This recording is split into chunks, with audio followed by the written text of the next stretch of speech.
Yeah, because this one's living. So this one here I'm going to chop with my tool right here. I'm just going to have to hold the camera. A little weird.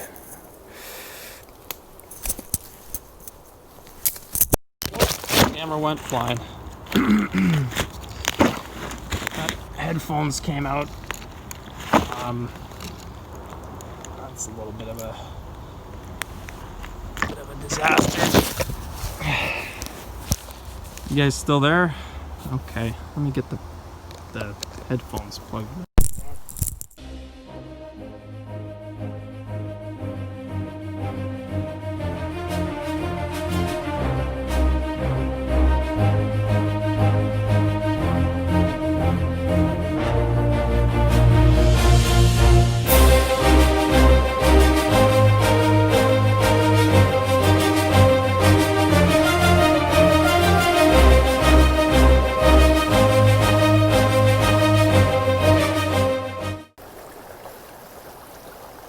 Hey folks, and welcome back.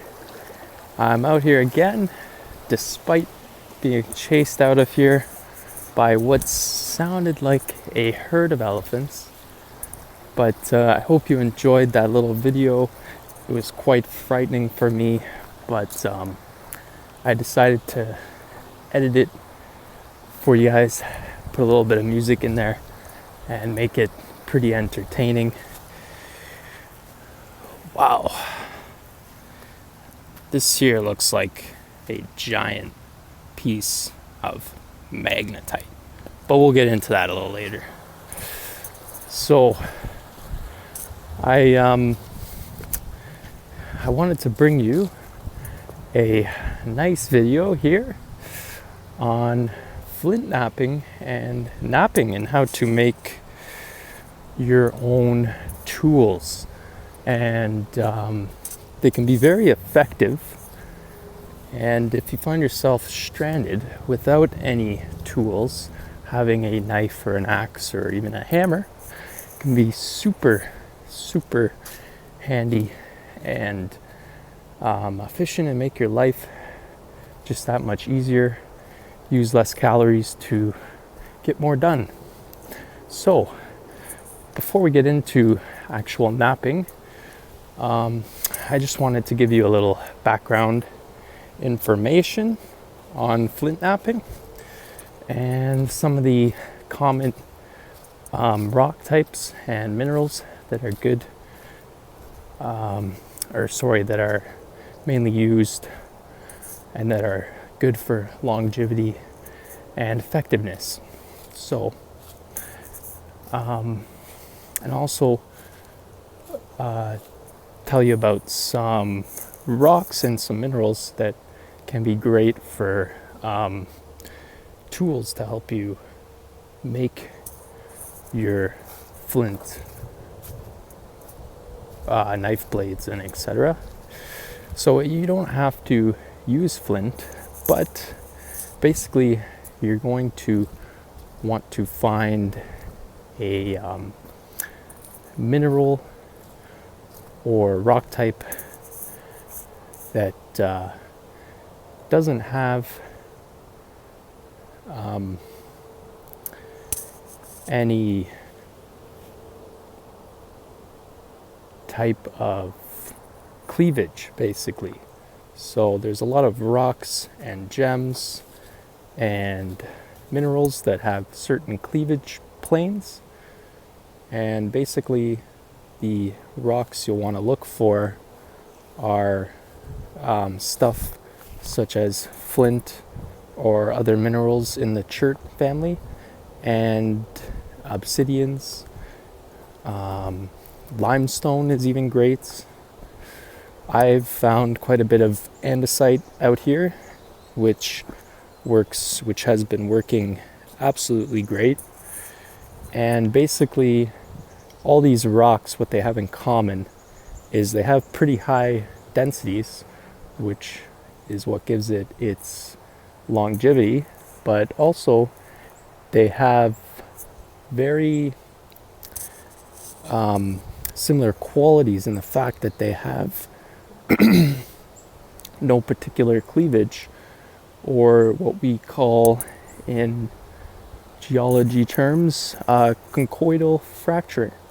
So that basically means that when you break apart this rock or mineral, it will not break in a what's the word I'm looking for?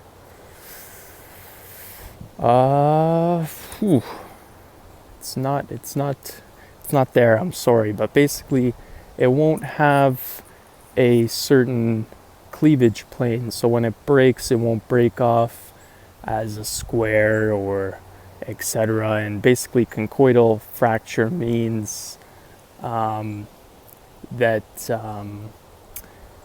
it has no internal planes of weakness.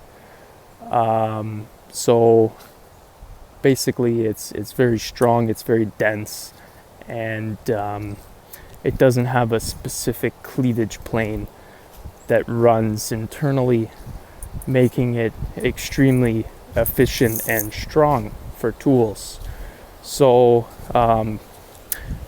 that is a little bit of background information. I hope I didn't miss anything. I feel like I am. But we'll gather up a few rocks here and we'll get into some knapping. Basically, there are a couple of techniques to knapping. The first one is breaking. So you can break apart pieces, which will give you smaller pieces, which basically give you, it's like a chance, you know. When you break it, you might get a knife blade, you might get an arrowhead, you might get a razor blade, you might get an axe head looking thing, right? So you basically break a bunch of part of rocks, and you'll have to determine out what their uses will be later on. And I'll show you that a little bit, because that's one of the most common ways of doing it. And then there is another way, which is sharpening, and you'll want to get a very dense rock, something that maybe contains magnetite, which is iron. And iron can come in a few other forms. The most common ones, and the ones that I'm familiar with, is magnetite, which I'll show you later on. And obviously that one is magnetic. It is the only iron out of, I think there's 5 or 6 different types, and it's the only one that is magnetic. It is very dark black, very dense, very, very dense, very strong as well. And it can actually be smelted into iron, which at one point we might get into that. But I'll need to gather up a lot of clay, make a bloomery, which is not the easiest thing, and make a whole bunch of charcoal. And yeah, smelt up some iron. That'll be a quite a process, but that is the next step up from stone. If you're out here for a while, which eventually I plan on being out here away from cities and such, because it's a lot nicer out here, a lot more calming, refreshing. There are some dangers out here, but there are dangers living in the city as well, right? So you just, whatever you want to take your chances on, basically. You know, you can get hit by a car, you can be stuck in a fire, you know, strangers, etc. Out here you got wild animals, you know, you got some strangers as well, depending how far you are out. But anyways, I'm going to gather up some stones here and get over to my little workshop, and we'll do some knapping, and I'll show you an example of a knife that I knapped out of andesite not too long ago, and it actually works great, and it's pretty neat the way that it broke and the way I determined its use. So I'll show you that coming up in just a little bit. All right, folks, stay tuned and I will be right back. All right, welcome back. So I got a couple of different rock types, and I'm at my workstation here. Not much of a workstation, I just like it because it's pretty well protected here with a hill in the back and a trench and a river, so if anything wants to sneak up on me, I'm gonna hear it. It's gonna have a harder time.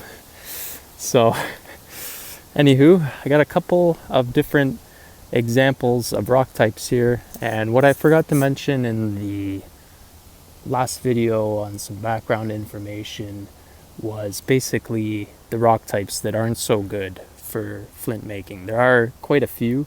You want to stay away from your sandstones, your slates, your shale. Oh, so many minerals, you get confused a bit. Some granites I like to stay away from, and basically anything that's not dense but comprised of little tiny pieces of sediment or other minerals, which I'll show you here in this piece of granite right here.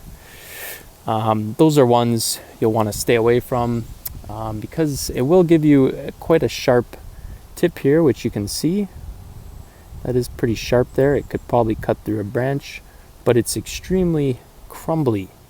And I know I wanted to mention something else before I got into it here, but and the limestone. So here's a piece of limestone, and the good thing about limestone, and the reason why you would look for some limestone, this one here, it's got some cool crystal growing off of it very slowly. Not sure what it is, probably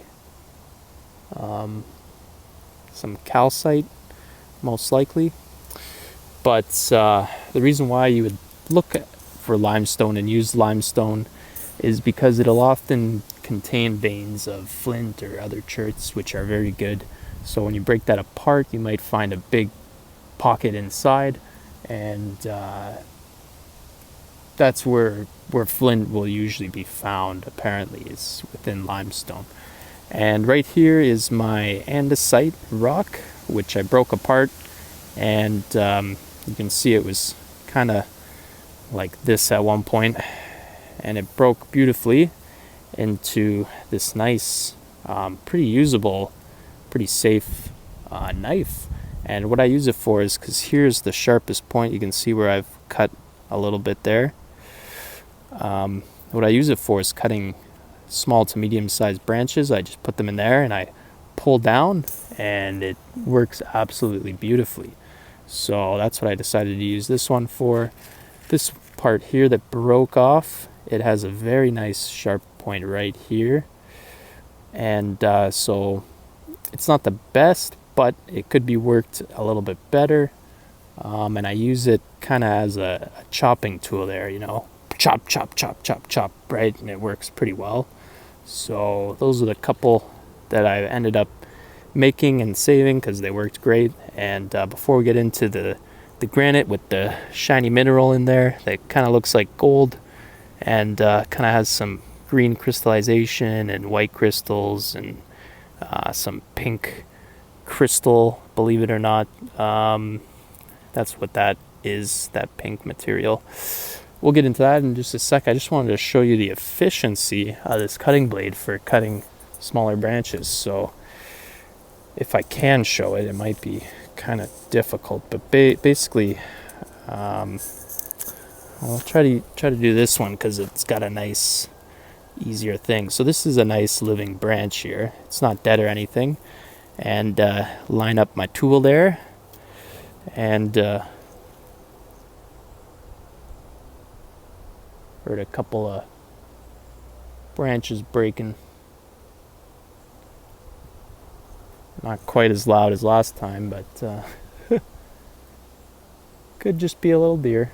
Alright, well, so you take this, and I'm gonna pull down like this. I don't know if I can show you too well here, but I kind of have to hold the branch here as well. But basically we'll go like this and just go like that, and well, it looks like the tree was dead further down, so that didn't work too well.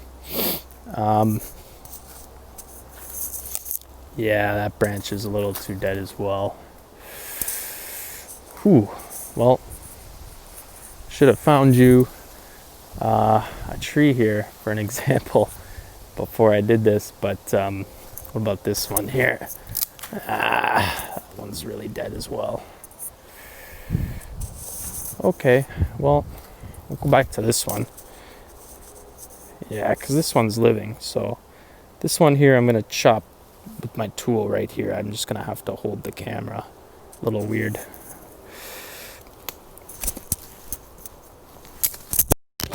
Camera went flying. Headphones came out. That's a little bit of a disaster. You guys still there? Okay, let me get the headphones plugged in.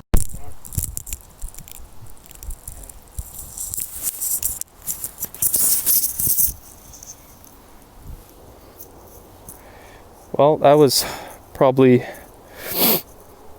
extremely unpleasant, and I'm sorry about that. I really hope the audio is still going here. But basically, I did chop this off here. Took 1 or 2 tries, but there you go.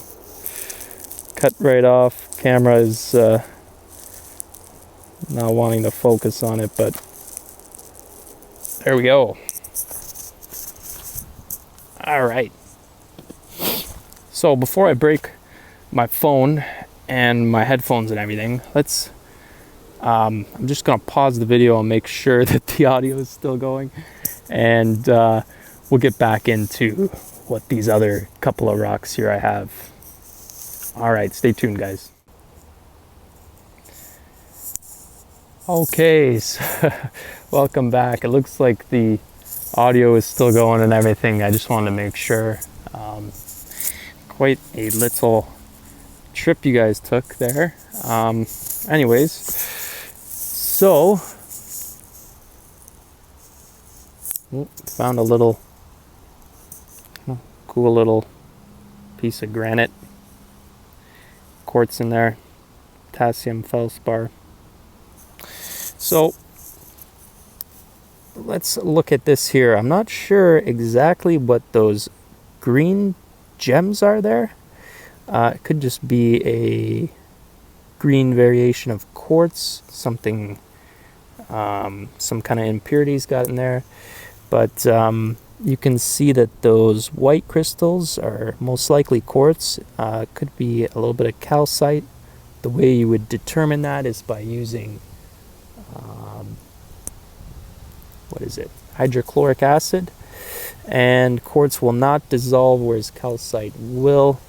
And you can see this pocket here of what looks like gold. It's very shiny. That is actually pyrite, and you can see a couple of variations of it there. The very dark bit over to the left of the screen is I believe a carbonated version of pyrite. The shiny silvery part is what pyrite normally looks like if it had no weathering or anything else. And the gold pyrite there is what's known as fool's gold. That's what I forgot. I forgot to bring out my sample of fool's gold. We'll have to show you that. I had a big rock about the size of this one here, all fool's gold. It was really cool.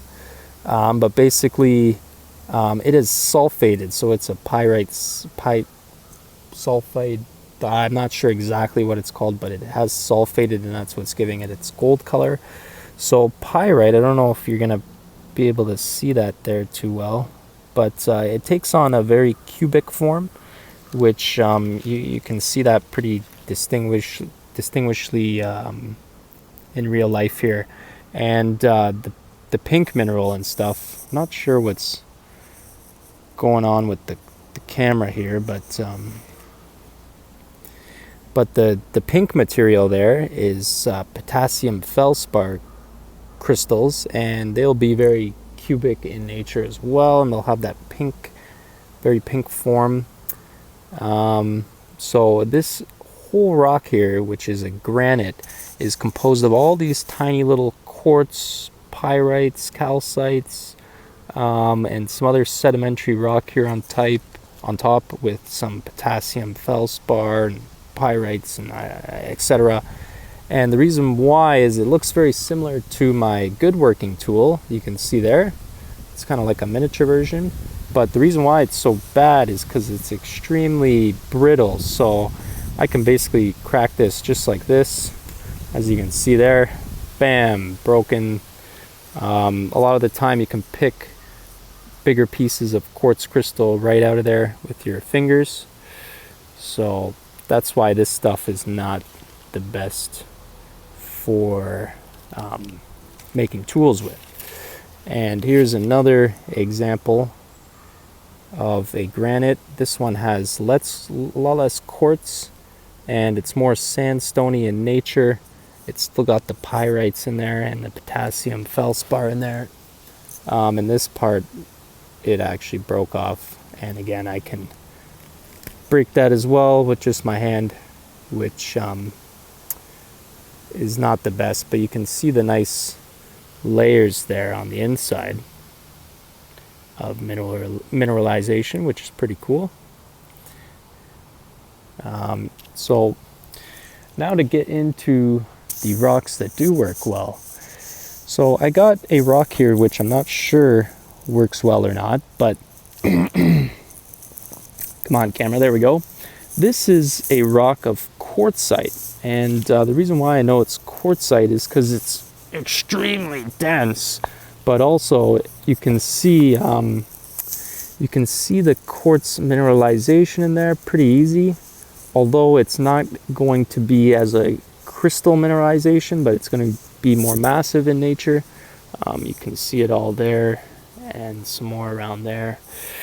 And on the bottom of it here, you can see a little bit of potassium that has got into here,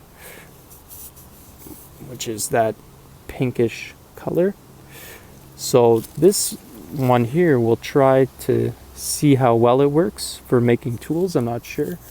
If it does work well, it'll make some really pretty white, clear-ish tools. So in my last rock here, which is a very cool rock, this is the Magnetite, and you can see it. This rock is extremely dense as well, and you can see the magnetite veins in it here. That is what that very dark black material it is. And if I take a magnet, it is magnetic. Although it is pretty weak, and this magnet is not the best, so it may not be a high concentration of magnetite, but there definitely is magnetite in here. You can see if I go like that, magnetic for sure. So that's what those dark black veins are in these rocks that are super dense, super heavy. And you can see none of these other rocks here will have any magnetism to it.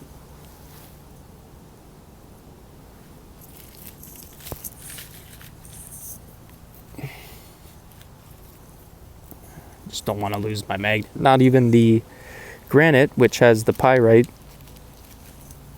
will have magnetism because it's a different form of iron. Not even getting it on camera, my bad. But so just your magnetite, and the reason why you want to look for this is, well, if you wanted to smelt it down into iron, you could. You would have to smelt it into a big iron bloom and then really work that with a good hammer into kind of a wrought iron bar, or slowly into your tool, depending on how big of a tool you want, knife blade or etc. Couple of loud bangs there, but this is a very good hammer stone, and it would also be a very good grindstone as well because of the iron that's in there, and because of its density. This would also be a pretty good grindstone. We won't get into too much grinding here, but basically you would just very slowly, and you'd want to use a very smooth, dense rock. I don't know if you guys hear that, but that's very loud. That sounds louder than the banging I'm going to be doing here in a sec. But basically, you'll take this and you'll slowly grind the edge here, and you want to make sure that the rock that you're using here is not softer than your actual material of the rock here, or else you'll actually be slowly grinding into here and not grinding your edge of the rock here. So, but basically, you would work that edge like that with some water. Keep doing that for hours, and you'd eventually have a very, very sharp point to this.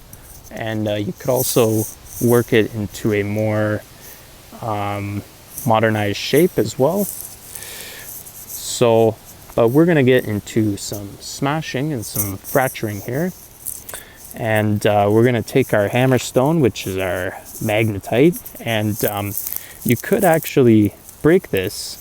It's going to be extremely tough to break, but if you did break it and you got a good sharp piece that you could use for equipment, it would be extremely durable because of the magnetite in there. Although it's not processed, so it won't be as strong as if you process it down into iron, right? So anyways, this is a great hammerstone, and you could even take this and make this into a hammer by adding a, you could slowly grind a hole through the top of this. It would take a very, very long time unless you were using some power equipment, but and shove a handle through there. You'd have a really nice hammer because the weight of this is incredible. Can't see it on camera, but it is incredibly heavy, and so is this actually. That's why I decided to try it out to make some tools. So I'm gonna go ahead and try to get this on camera. I don't know how well it's going to work, but you do want to take precautions when doing this. I really hate how the focus is getting terrible.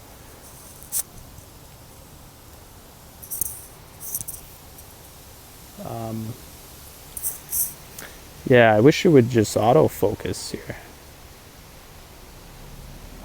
Anyways, try to keep it in focus, and we'll go ahead and smash this and see what we can get from it. So I'm going to try to get it on camera, but if I can't, I'll go ahead and pause the video and then come back when I have some pieces for you guys. But here we go. And wow, that's really tough.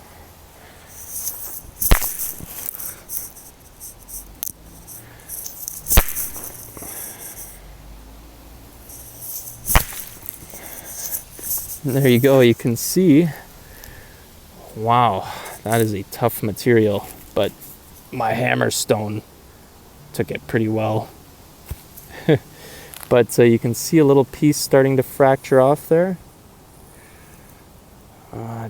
Darn focus, autofocus. Anyways, I'm gonna pick this off of here, and you can see, wow, the crystallization in that is incredible.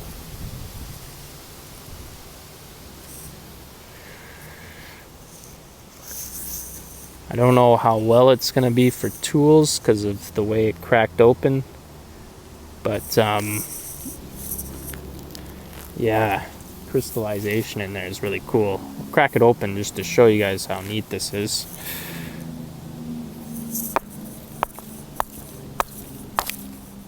Okay,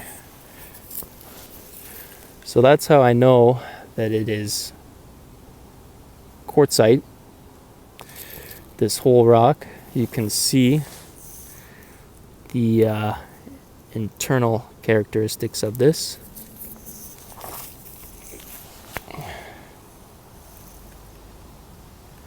And basically what quartzite is it's a very compressed, pressurized down version of quartz crystal and calcite, making it a very tough,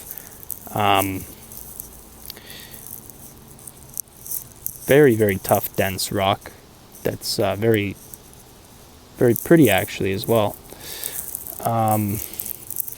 So anyways, here's a piece that we got from it, and it is very sharp. There we go. But I just want to test its strength integrity. Yeah, it's got a very nice edge there. Let's see how strong it is. Okay. Yeah. Oh, it's got a little bit of a crumbly nature. So it might not be the best, but it's also not the worst, because it's a lot tougher than that sandstone or granite.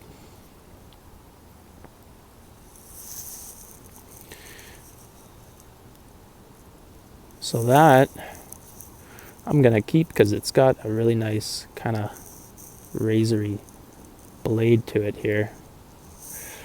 Okay, so that's here's a nice little, another piece of it there. There's some fractured bits of quartz crystal and calcite and whatnot. A few more pieces here.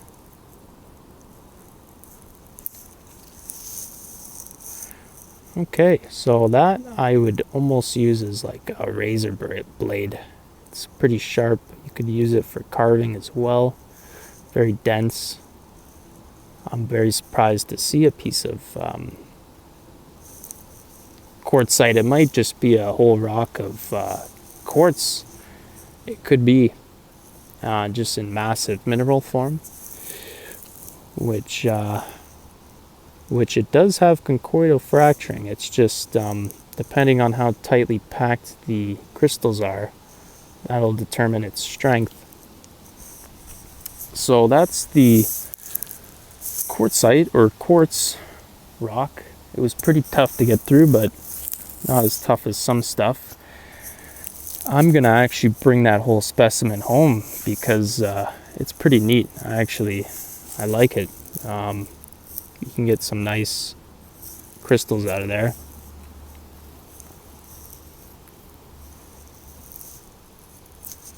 Which you can see here.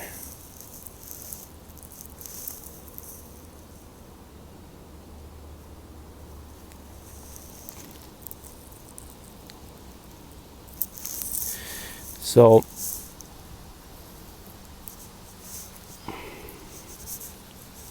oh, this would have been this is a good little arrowhead. Look at that.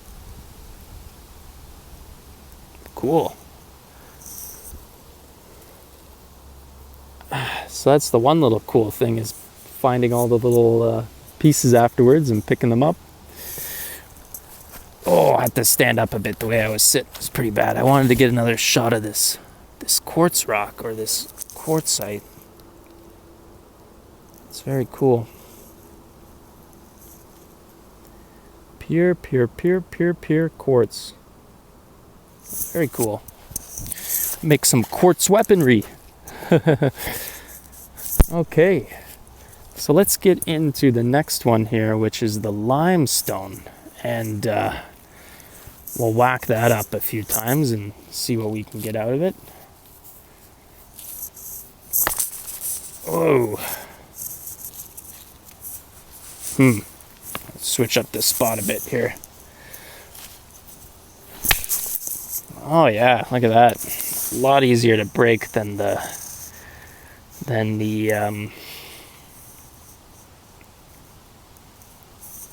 quartz. And look at that nice point on there. Very nice, very nice, very nice. So these can all be worked into more usable shapes, but I really like the sharpness on that. It's very nice, even this edge right here. So I would say that's a pretty good success as well. Very nice, another rock for making up tools. And there's the andesite. So I think that's it for today. We'll stay tuned because we will get into the more how to make these into actual more usable equipment. Just wanted to show you a little bit of the different characteristics here of these minerals. I wanted to put these two side by side because they look very similar, although one's andesite, one's a limestone. The andesite's going to be a little bit darker gray. Limestone's always going to be a little bit more chalky, lightish gray.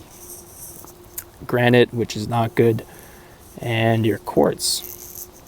Big chunk of quartz, which was actually not bad for making tools, even though it had some crumbly nature to it. And I'm going to leave these little crystals for someone to come and find. Maybe they'll enjoy that. Okay. And yeah, so we'll make up some handles. I'll show you how to tie some knots to make some very strong spears, hammers, knives, etc. Get the big chunk of iron ore back there. So I hope you guys enjoyed, and I hope you guys learned something. I hope you guys got a little bit of a concept from that of how knapping and flint knapping works in general, and some various minerals and rock types. And basically, after you've done it a few times and you've used a few different rocks, you'll figure out the rocks that are great for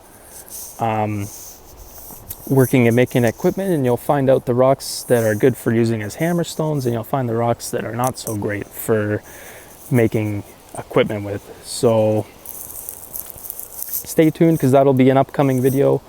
Also, I did find some very nice clay deposits out here and gathered some up and brought some home and tried out some clay crafting, and that was very fun. And the clay was very good. Baked one piece of pottery, just a little bowl, and it turned out pretty good. So there will also be an upcoming video on that, so stay tuned on that. And you can also flint knap with glass, which is not as commonly found out in the forest as different rocks. That's why I didn't present it here in this video for you. But like I said, you can use glass as well, which is very good for making tools, although it's a little brittle, so it wouldn't be the best for, let's say, a spear or something like that, depending on some circumstances and the thickness of the material. So anyways, I hope you enjoyed, and this was definitely a way longer video for sure. I may have to break it up into a couple of parts, but I may just keep it pretty long. And yeah, we might get into some ironsmithing later on. Here's my nice piece of magnetite. So stay tuned, and I hope you enjoyed.